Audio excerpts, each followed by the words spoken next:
Bem-vindos a mais um Digital Leader Panel do Futurescape 2021 da IDC. Hoje o tema será o Future of Digital Innovation e connosco vamos ter o João Dias, Chief Digital Officer do Novo Banco, Mark Nigris, Managing Director da Fintech House e Miguel Fontes, Diretor Executivo da Startup Lisboa. Aproveito desde já para agradecer aos três a vossa participação. Como sabem, os Futurescape da IDC têm 10 predictions. Seria impossível nós, nos 45 minutos que temos para este painel, conseguirmos passar e debater estas 10 predictions com um mínimo de profundidade e, portanto, aquilo que nós fizemos foi selecionarmos 3 predictions que nos pareceram ser as mais interessantes para esta discussão e este debate. A primeira prediction, que é também a primeira prediction do documento deste Futurescape da IDC, diz que em 2025 até 1/4 das empresas da Fortune 500 serão ou tornar-se-ão também desenvolvedoras de software, ou seja, começarão a produzir também, a fazer desenvolvimento de software. Isto numa lógica para manterem a liderança e para manterem a sua presença neste ranking, terão de fazer esse desenvolvimento no sentido de continuar a inovar nos seus modelos de negócio, de continuar a criar experiências de cliente diferenciadoras, mas também no sentido de continuar a capturar informação essa que servirá não só para alimentar a própria inovação, mas também para alimentar e contextualizar essas experiências de cliente. Será o primeiro tema, a primeira prediction que vamos debater neste painel. A segunda prediction, que é a prediction número 6 do documento da IDC, diz que em 2024 50% das 2.000 maiores empresas públicas do mundo vão vender software desenvolvido internamente. Isto, no fundo, resulta também da prediction que nós falámos anteriormente, em que as organizações não só vão desenvolver o seu próprio software, como vão depois capitalizar nessa competência de desenvolvimento, vão capitalizar também na competência e na experiência particular dos setores onde estão inseridas para criar, então, novas fontes de receita. Será a segunda prediction que vamos debater neste painel. E a terceira prediction, a prediction número 10, porventura até a mais arrojada da IDC, diz que em 2024 45% dos colaboradores de organizações com mais de 1.000 pessoas terão alguma responsabilidade em termos de desenvolvimento ou de automação.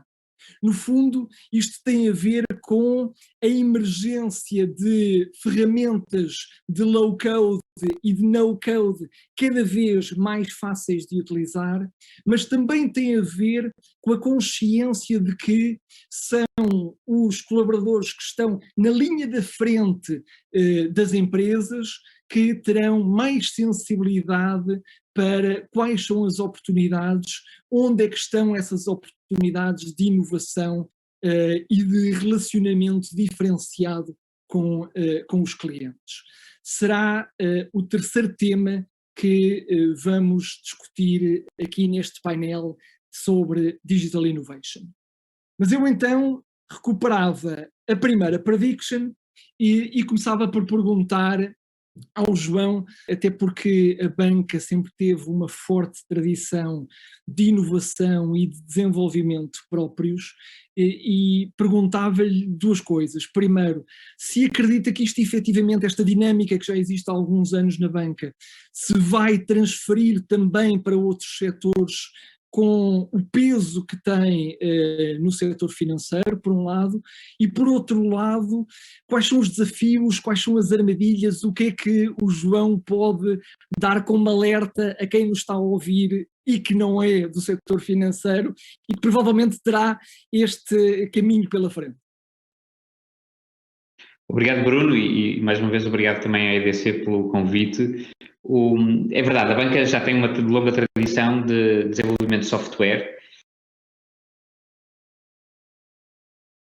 Também eu acho que o desafio é muito na parte da experimentação.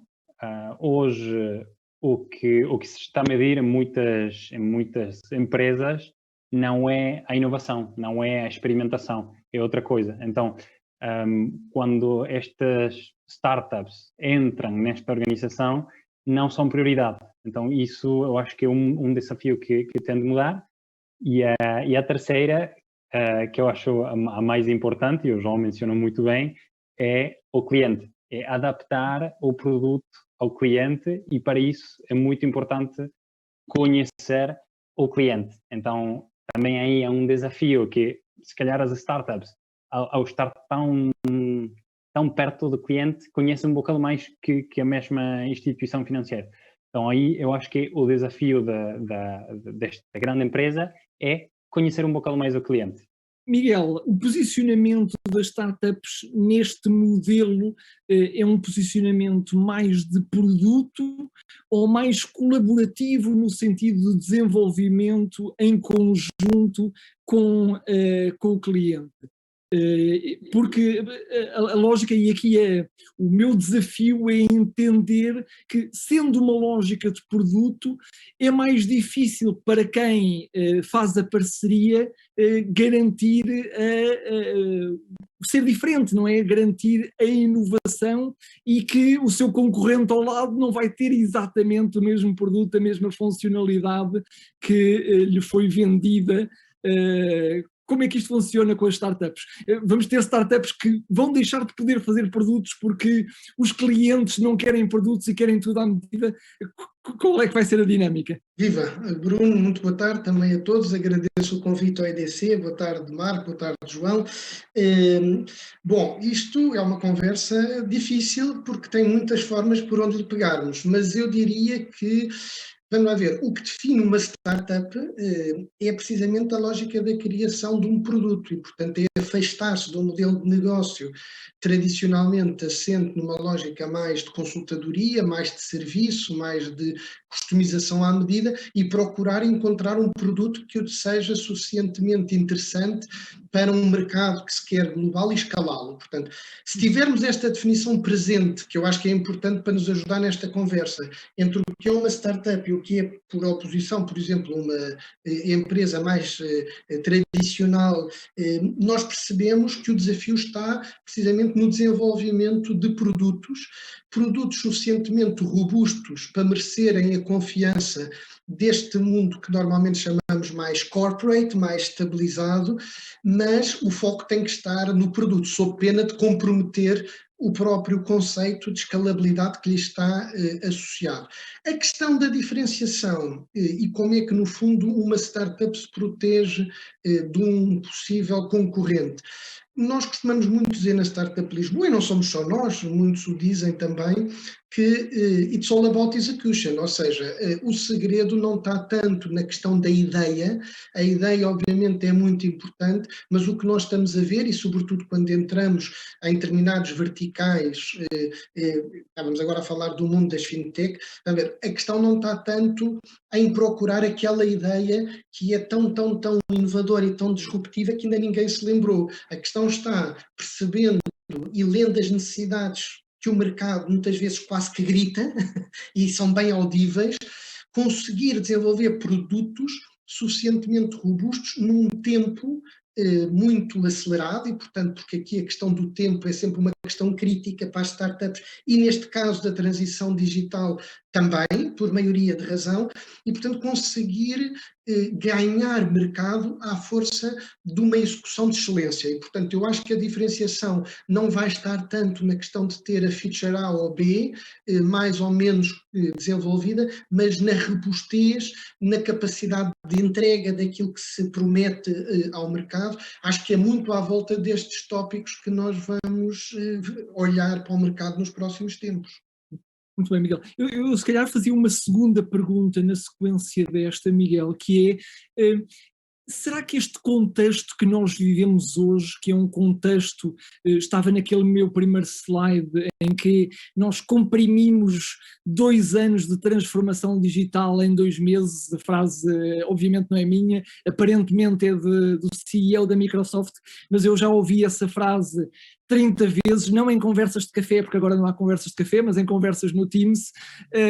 A minha pergunta é se este contexto cria oportunidades para as startups de ultrapassar pela direita aqui alguns players mais estabelecidos do mercado em determinados setores, players esses que porventura terão mais dificuldade em fazer esta conversão para um mundo de desenvolvimento e de inovação e de criar experiências e modelos diferentes. Absolutamente. Eu acho que a resposta a essa pergunta é claramente sim, e por várias razões. Vamos lá ver, uma startup, por definição, é um barco de borracha, tem uma agilidade completamente diferente de um petroleiro.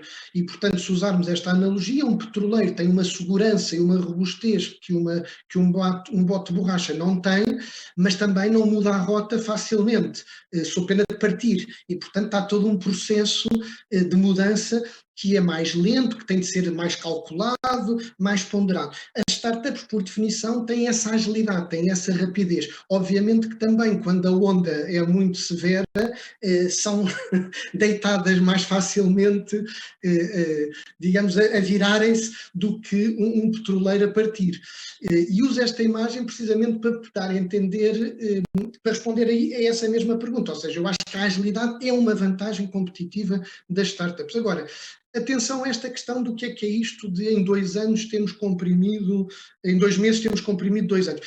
Eu posso concordar e posso discordar, e explico. Concordo no sentido em que se tornou evidente esta necessidade para todos, já era para muitos, de que o digital já não estamos propriamente a falar de uma tendência ou de qualquer coisa que está para vir, mas qualquer coisa que é. E, portanto, não há empresas fora do mundo digital, diria assim, e, portanto, isso tornou-se evidente em 2 meses. Mas não podemos confundir transição para o digital com a lógica só de agora fazemos tudo de forma remota, usamos plataformas como esta do Zoom e, portanto, isto é a transição digital. A transição digital é muito mais do que isto. A transição digital, como o João há pouco já indiciava na sua resposta, tem sobretudo a ver com uma mudança absoluta de colocar no centro do processo o cliente. E porquê? Porque precisamente a tecnologia deixa de ter uma lógica meramente instrumental de suporte, digamos, e de ser um enabler e um suporte ao negócio, para passar a ser um suporte, digamos, é um meio de comunicação por excelência com que os clientes se relacionam com as diferentes empresas. Isto é verificável nos mais diversos setores de atividade e, portanto, o digital vem trazer um conjunto de desafios que não são meramente tecnológicos, eu diria, são até, os tecnológicos são os menos relevantes, na minha opinião, do que este processo vem trazer e, portanto, aqui tem muito mais a ver com questões que podemos falar mais à frente a propósito de outras predictions que sei que iremos comentar, mas que tem mais a ver com questões de cultura, de organização, de como é que as empresas se preparam, no fundo, para colocar esta lógica do cliente no centro do seu âmago e não tanto o processo e não tanto, digamos, a própria organização. Essa eu acho que é a grande ruptura que o digital obriga a todos a fazermos. João, este tema do acelerar da digitalização é um tema que preocupa ou é uma oportunidade? Ou seja, vocês olham aqui para as startups e para as fintechs e veem como uma preocupação este acelerar da digitalização. Já dissemos que a banca parte com vantagem, não é? Porque já há muitos anos que vive esta dinâmica, mas a dinâmica também está a mudar. A banca está preparada, olha para isto com otimismo ou mais com preocupação? Qual é que é o pendor do sentimento? A minha hipótese é que as instituições incumbentes têm aqui uma oportunidade de, através do digital, e de facto o Covid vem acelerar isso, através do digital, transformarem o seu modelo operativo e o seu modelo de negócio ao ponto de voltarem a ser economicamente atraentes, voltarem a ter um papel na sociedade que é mais respeitado, etc, etc. Eu aqui estou a falar muito, obviamente, do ponto de vista das instituições financeiras. Agora, é uma oportunidade que provavelmente nem todas as instituições financeiras incumbentes vão conseguir agarrar. E se quiser, aí está a parte mais desafiante ou até inquietante, que é, eu já aludi a isto há pouco, com a transformação digital no mundo financeiro e na maior parte dos setores, vemos estas startups a entrar, vemos os incumbentes a reagir. Provavelmente o que vai acontecer no futuro é a gente vai deixar de conseguir distinguir quem é que são tecnológicos, quem é que são incumbentes dos setores. Mas quando chegarmos a esse estado, só os incumbentes que se transformarem até esse ponto é que vão ser bem-sucedidos. E, portanto, nesta transformação, nesta transição, vamos ter aqui, enfim, muitas quedas, muitas instituições que ficam pelo caminho, ou que se juntam, ou que se... E, portanto, vai haver aqui muita transformação também de estruturas de indústria durante este caminho. Pronto, esta é um bocadinho a minha hipótese de trabalho, que é uma hipótese de trabalho que nos coloca a nós, enquanto instituição financeira incumbente, sempre com este dupla visão, não é? Que é, por um lado, uma oportunidade única de transformarmos a maneira como servimos os nossos clientes, como os pomos no centro, como passamos a ser muito mais eficientes, como passamos a descobrir novos modelos de negócio que só são possíveis por causa do digital e por causa do open banking e por causa destas coisas todas. Portanto, uma enorme oportunidade por um lado, mas depois também o sentido de que estamos numa corrida e que temos que ir mais depressa. Usa-se muitas vezes aquela piada de que isto, a transformação digital é um bocadinho como quando um leão aparece junto de uma manada de gnus. Qual é que é a dificuldade? É correr mais do que os outros gnus, não é? Quer dizer, e esses vão estar bem. Os que ficam para trás é que vão ter mais dificuldades, não é? E nós sentimos um bocadinho assim, não é? Temos que ser capazes de correr mais rápido que os outros. João, lembro-me de um outro painel onde nós participámos os dois, que dizias que o novo banco já começava a ter muitas startups ou muitas fintechs, agora já não me recordo exatamente, mas empresas mais pequenas no vosso processo de desenvolvimento, que não estava tão dependente dos grandes players tradicionais de tecnologia. Isso também é uma forma de tentar reduzir esse risco e trazer para dentro as competências que o Marco falava há pouco também? Sim, eu diria que sim, o estarmos próximos da cena fintech é algo que nós encorajamos muito, essencialmente porque nos traz acesso à inovação que nós seríamos incapazes de fazer nós próprios, e portanto é provavelmente a maneira mais prática para uma instituição do nosso tamanho de pensar em inovação, é estar muito conectado com estas entidades que dizia o Miguel, são pequenos barcos de borracha, portanto mexem-se muito depressa e conseguem ir buscar oportunidades e descobrir aquilo que funciona de forma muito rápida, e portanto nós vamos atrás e aproveitamos isso.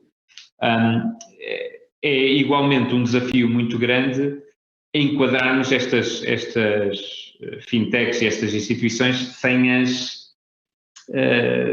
as abafarmos de tal maneira que elas caem sob o peso de uma instituição um bocado maior como a nossa.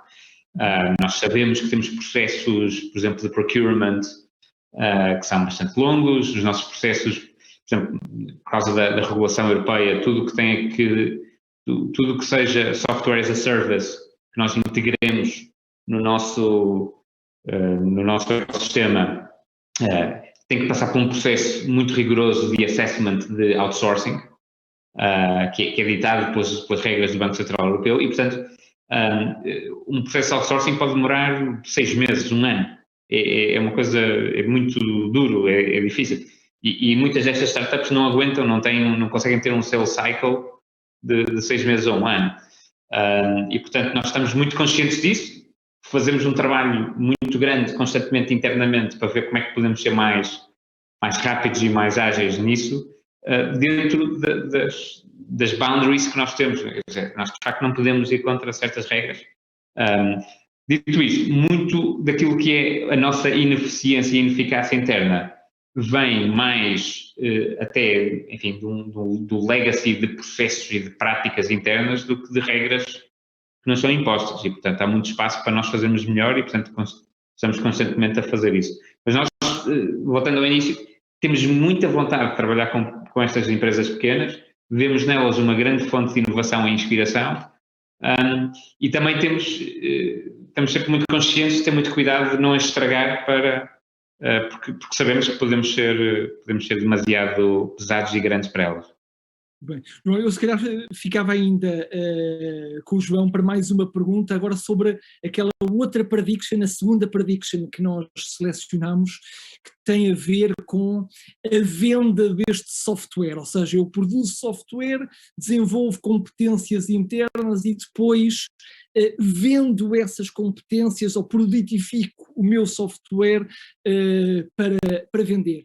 Isto é algo que faz sentido ou é algo que de alguma forma contraria a lógica de eu querer ter uma posição diferenciada dos demais? Não estou a vender os segredos. Como é que isto é compatível uma coisa com a outra? Eu diria que é a resposta é assim aos dois lados da pergunta, que é, por um lado, obviamente, se o software passa a ser o produto com o qual nós nos distinguimos na relação com o cliente, a venda desse produto a outros players pode gerar problemas e de facto nós não temos tradição quase nenhuma de fazer esse tipo de deals, e embora, enfim, obviamente como nós estamos, por exemplo, no caso do Novo Banco, como estamos restritos a uma geografia contida, poderíamos estar a fazer deals com players que estivessem, sei lá, no Canadá ou na Ásia ou na Austrália, não é? Mas não temos muita tradição de fazer isso. O que começa a acontecer em banca, que é o outro lado, o que começa a acontecer em banca e pode acontecer em mais indústrias, é nós começamos a encontrar aqui modelos de indústria em que cada parte do value chain da indústria se começa cada vez mais a ser feita por players especializados. E na relação entre partes do value chain pode haver aqui transações de venda, nomeadamente software as a service ou até através de APIs, e portanto termos aqui acessos a dados ou acessos a alguns microserviços que nós podemos disponibilizar externamente, e isso em banca muitas vezes é denominado como banking as a service ou open banking, quer dizer, e estes movimentos podem gerar aqui algumas oportunidades e que são oportunidades extremamente diversas. Portanto, uma das conclusões que eu tiro sempre que olho para o setor tecnológico é que do ponto de vista de comportamento de indústria, de estrutura de indústria, acho que a palavra técnica quer dizer é uma confusão. Porque há players que fazem uma coisa, outros que fazem outra, depois interagem, etc. E com o advento do Open Banking e de modelos como este, eu acho que também vamos ver um bocadinho uma certa confusão que há de ser normal. E já vemos, por exemplo, alguns players, na Alemanha há players bancários que se especializaram em ser Banking as a Service. Portanto, eles são players bancários, mas não estão interessados, ou deixaram de estar interessados em servir clientes finais. Passaram a estar interessados apenas a serem plataformas de serviço a outros players. Vemos players grandes como o BBVA, Deutsche Bank, a investirem muito em disponibilização de APIs para a utilização de terceiros. Enfim, há uma movimentação muito grande que vai complicar isto tudo. Não sei exatamente onde é que isto vai dar. Provavelmente vamos ficar cada vez mais parecidos, lá está, com o ecossistema das tecnológicas, que é um pouco uma grande confusão, em que temos players a fazer várias peças de várias value chains ao mesmo tempo. Marco, no contexto das fintech, qual é que é a realidade? Ou seja, dentro desta lógica de Banking as a Service e que na cadeia de valor eu posso ter um conjunto interminável de pequenas organizações a fornecer serviços muito específicos daquele passo da cadeia de valor, como é que tu vês este posicionamento das fintech nesta lógica? E já agora queria fazer outra pergunta, que é, talvez esta pergunta depois seja mais para as startups, ou seja, mais abrangente, que é se esta lógica de Banking as a Service também vai acontecer noutros setores e se nas startups já começamos a ver isso ou ainda não? Eu gostava de dar só uma nota da última prediction. Miguel, eu gostei muito da comparação da comparativa com os barcos, e eu, um bocado alinhando também com a pergunta de agora, 80% das fintechs são B2B. Isto quer dizer que sim, há petroleiros, mas também quando um petroleiro tende a entrar ao porto, precisa de barcos pequeninos para ajudá-lo e ir ao lugar certo. E os barcos pequenos também precisam dos barcos grandes. Então, eu acho que há nesta indústria financeira há muita colaboração, e sobretudo também há muita colaboração por causa da regulação. Nas partes das fintechs, por exemplo, que são B2C, precisam sempre de um parceiro de trás, que é muitas vezes uma entidade financeira, porque não tem o peso ou a infraestrutura para ser compliant com a regulação. Essa nota da última prediction. Neste caso, nesta pergunta, eu diria que sim, é uma confusão. O ecossistema está a mudar muito rápido. São cada vez mais as startups ou as fintechs que estão a se especializar num espaço muito pequenino da cadeia de valor. O Banking as a Service está a crescer. As plataformas que estão a oferecer, não sei, IBAN, contas bancárias, cartões de crédito, cartões pré-pagos, estão a crescer, são cada vez mais. E eu acho que no futuro, e esta mais com a segunda pergunta, no futuro todas as empresas serão fintechs. Não será mais inovação, será a base da empresa. Em muitas indústrias, há outras que não. Mas, por exemplo, o turismo, já há coisas que as empresas de turismo não podem não ter e estão muito focadas no fintech.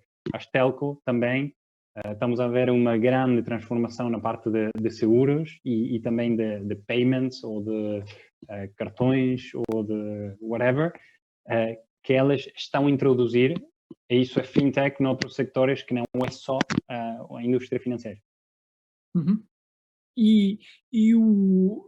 No fundo, então, depois o papel da grande organização é escolher quais são essas peças do Lego para montar, então, a sua experiência e o seu modelo de negócio para os seus clientes finais? É essa a visão do futuro? Eu acho que sim.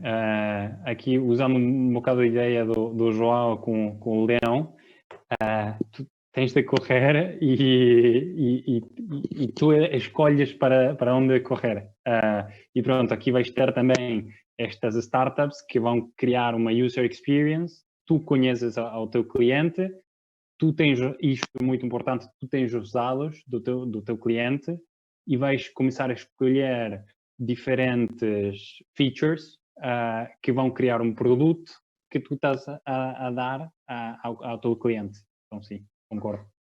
Muito bem.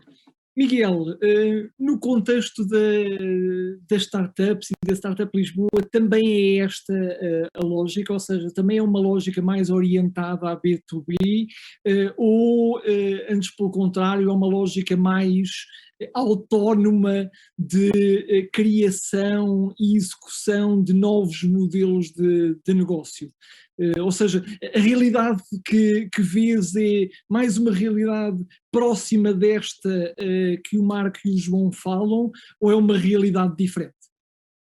Bom, nós na Startup Lisboa temos um ambiente muito heterogéneo e, portanto, a diversidade é grande, e a diversidade em termos de setores de atividade, de modelos de negócio, e, portanto, temos para todos os gostos, ainda que eu me reconheça muito na descrição que o Marco fazia, que obviamente no caso das fintech é maioritariamente tudo B2B, e há várias razões que concorrem para isso mesmo noutros setores de atividade. Desde logo porque é mais fácil, sem querer agora desviar o tema, mas levantar capital de risco num modelo de negócio B2B do que num B2C, o risco associado, apesar de tudo, é mais gerível num do que noutro, o B2C tem necessidades de capital intensivo, de facto, muito grandes para ganhar escala em mercado. Enfim, não é este o tema do nosso painel, mas só para dar um bocadinho uma luz sobre porque é que há esta orientação mais ao B2B. Mas recentrando aqui na nossa discussão, e da pergunta exatamente da visão, eu acho que, por isso é que eu há pouco dizia que mais do que um tema tecnológico, acho que é um tema precisamente de visão, de liderança, de negócio. A questão está, o que o digital vai tornar evidente é que qualquer organização que se pense assim no seu mercado de atuação, numa lógica de fechamento e numa lógica de autossuficiência, estará condenada, se ainda estiver viva, está condenada a morrer. E isto é uma prediction que eu acho que qualquer um pode fazer com grande segurança, porque é facilmente verificável em que é que isto se traduz no concreto. Significa que esse complexo de autossuficiência lhe vai permitir, ou melhor, não lhe vai permitir estar atento ao que está a acontecer de todos os lados, e obviamente seria irrisório e pretencioso imaginar-se que uma organização, por mais forte que ela seja, consegue ter em si todos os ingredientes de uma sociedade que muda a um ritmo absolutamente avassalador e, portanto, tem que se posicionar no mercado aberto. Isto não é um postulado meramente teórico, isto tem consequências evidentes da forma de organização dos processos, da cultura das empresas, da forma de perspectivar o negócio. Por exemplo, do ponto de vista tecnológico, quem desenvolve e continua a pensar no desenvolvimento de tecnologia fechada sobre si mesmo, sem capacidade de integração, e fizer disso achar que aí é que está a sua segurança e a sua força, está a morrer. Tem que encontrar a segurança em ambientes abertos de integração. E isto cruza depois com todos os outros temas que nós conhecemos, da eficiência operacional, da cibersegurança, por aí fora. Mas, por isso é que eu digo que o tema do digital, e queria sublinhar isto, é muito cultural. E é muito cultural neste sentido, que é, ainda hoje, a banca é um setor que, apesar de tudo, está, e em Portugal, nomeadamente, teve sempre um papel muito liderante na inovação tecnológica, é dos setores que eu acho que nós temos que melhor compete quando olhada internacionalmente, mas mesmo na banca, só porque estamos a falar deste case, ainda hoje há situações que me deixam surpreendido pela negativa. Eu, por exemplo, o João, sei que liderou no Novo Banco um conjunto de apps no ano passado, em que integrou e trabalhou diretamente a partir das necessidades dos clientes, ouvindo os clientes, trabalhando com startups, mas sei de quem há muito pouco tempo, não estamos a falar do passado, estamos há muito pouco tempo, prefere estar fechado com as suas equipas de R&D e de IT a procurar desenvolver soluções durante 2, 3 anos e depois tem esta alegre surpresa de verificar que não gera tração, que gastou uma fortuna a desenvolver uma coisa que já havia disponível. Ou seja, é isto que eu estou a tentar ser concreto no exemplo para ilustrar aquilo que há pouco dizia. É absolutamente crítico termos organizações com esta liderança centrada na abertura e centrada no cliente. Muito bem. Miguel, eu acho que essa é uma ótima saída para a próxima, ou a entrada para a próxima prediction, que era exatamente aquela que dizia que cerca de 45% dos colaboradores terão algum papel a desempenhar em termos de desenvolvimento e automação. Isto é quase como dizer que as organizações vão estar cheias de micro-startups, não é? Startups em nome individual que vão estar a pensar e a inovar modelos de negócio. E lembro-me que nesta tua resposta agora, às tantas falavas em cultura. Nós temos cultura para isto, ou seja, esta prediction casa com aquilo que é a nossa realidade e vai mesmo acontecer ou se calhar não? A realidade é sempre o motor mais forte da mudança, portanto a realidade impõe-se e, portanto, nos casos será uma adesão, digamos, mais convicta, noutros será por necessidade imperiosa de sobrevivência, de corrida e de tentar sobrevivência, de tentar sobreviver. Agora, eu quando digo isto se nós pensarmos numa organização, quer dizer, a própria lógica departamental e compartimentada com que nós pensamos as empresas está toda posta em causa, que já não faz sentido falar de departamentos de IT em sentido puro e duro, no sentido que, pronto, ali estão os fulanos da tecnologia e depois o resto desenvolve-se antes ou depois deles. Não, é impensável que, isso é que é o digital, que o próprio produto, o próprio serviço dispensa a tecnologia. Portanto, a tecnologia deixou de ser apenas uma lógica de suporte, como o João dizia logo na sua primeira resposta. Portanto, passou a ser definidora da experiência, definidora do porquê? Porque a experiência vai assentar em tecnologia. É isso que é o digital. Portanto, ela tem que estar no centro do desenho do produto, do serviço. Isto é transversal para todos os setores de atividade. Isto tem consequências, significa, e que me perdoem os tecnólogos e os engenheiros, que isto deixou de poder estar nas mãos apenas de quem domina a tecnicalidade da tecnologia, se me explico. Ou seja, é preciso trazer para o processo e para o centro desta intervenção outros perfis. E é por isso que hoje está tudo muito mais integrado do que nós às vezes temos a percepção. E mesmo, por exemplo, em áreas de conhecimento que até há pouco tempo se dizia que tinham pouca procura no mercado de trabalho, e é verdade, eu vejo tendências que ainda se calhar não estão claras para toda a gente, mas que são isso mesmo, são tendências que provavelmente virá do mundo das ciências sociais, virá, por exemplo, de um corpo como a antropologia, alguém que estará mais bem posicionado para, se nós dizemos que a experiência é tudo e pomos a experiência no centro, então porventura vamos ter que dar voz a profissionais e a metodologias que até agora estão mais ausentes daquilo que são os departamentos duros da componente de desenvolvimento de produto. E, portanto, vamos ter, julgo eu, não é só organizações, toda a sociedade tenderá a ser cada vez mais integrada. E, portanto, esta compartimentação muito forte em que nós crescemos, em que de um lado estão os que sabem de números, do outro lado estão os que sabem de marketing, do outro lado são os que estão de tecnologia. O que nós vemos é que precisamente ao reconduzirmos ao centro a experiência, o serviço ao cliente, tudo isto está muito mais integrado e, portanto, vamos, se calhar, passar a ter muito mais a lógica, vou dizer assim para ser mais fácil, de equipa de projeto, e que tem estas componentes todas do continuarmos numa organização hipercompartimentada que só é adequada para um organograma que já morreu, porque não reflete de toda a necessidade das organizações responderem aos desafios dos dias de hoje. Este parece-me um contributo que, nomeadamente o mundo da gestão, tem que estar muito atento, porque tem consequências muito práticas, imediatas, na forma de pensar e gerir as organizações. Muito bem. João, muito rapidamente, porque estamos mesmo com o nosso tempo a terminar, eu queria só perguntar se isto é possível numa grande organização, ou seja, esta hiperdistribuição do desenvolvimento, ou seja, vocês já visualizam esta realidade ou é algo que ainda está um bocadinho no foro da ficção? Muito rapidamente.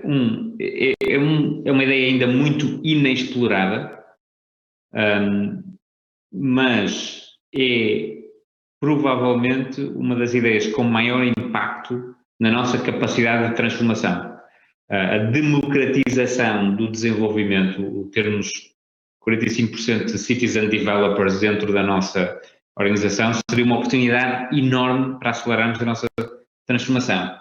Onde é que eu vejo um enorme desafio também? É como é que fazemos o reskilling da nossa organização para poder ter essa capacidade. Por mais que a tecnologia nos ajude a ter low code ou no code, é preciso depois, ainda assim vai ser preciso algum skill para fazer a coisa acontecer, e esse trabalho de reskilling das organizações não é propriamente fácil e provavelmente será um dos maiores desafios que teremos durante esta década. Muito bem. Marco, uma opinião também rápida sobre este tema, para terminar. Muito rápido, eu acho que Python é o novo inglês. Eu quando era mais novo me diziam, pá, tens de aprender inglês porque senão vais ficar fora. Hoje é desenvolvimento. E eu acho que para uma empresa qualquer tamanho, para uma empresa poder escalar, não se pode depender de um departamento de software de desenvolvimento para criar soluções, ou tem de ser a mesma equipa muito pequena com pessoas capazes de desenvolver software. Muito bem. Mais uma vez queria agradecer aos três a vossa participação, parece-me que foi um painel extremamente rico e interessante. Agradecer também a quem nos esteve a ouvir e dizer-vos que amanhã às 10 da manhã recomeça o Futurescape com o tema do Future of Customers and Consumers. Obrigado.